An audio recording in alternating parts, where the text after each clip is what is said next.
We're into phase 2 of 3 years of bond maintenance projects. Phase 1 last summer. What we're doing this year is phase 2, are projects that are aimed at making our buildings more viable for the next 20 to 25 years. Hi, I'm Corinne Curtis. I'm a senior at Palisade High School, and I'm here to talk about how the new air conditioning in our school has changed our school. Before we had this air conditioning, it got really hot in a lot of the classrooms, and it was very difficult to work. It did make learning and focusing difficult. You know, if you're sitting in a room with a bunch of other people and it's just uncomfortably hot, like, you don't think that's going to be a really big aspect to, you know, learning.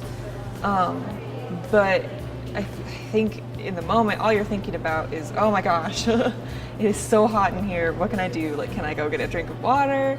Can I go like outside for a couple seconds?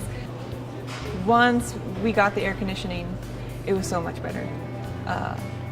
You know, it was kind of to the point where it went from being a place, like I just said, it was difficult to learn because the heat was the only thing you were thinking about.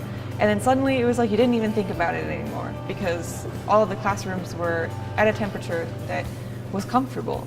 We're replacing roofs, parking lots, fire alarm systems, floor coverings and intercoms, other systems that have reached the end of their useful life, and now in buildings where we have good foundations, good building shells, we can replace these systems and get another, like I say, 20 to 25 years of good viable use out of them. The fact that we have really become, you know, a Palisade family, and that we're all proud of our own achievements, and we're all happy to be here. It's a great school with a great staff, and I would say some great students.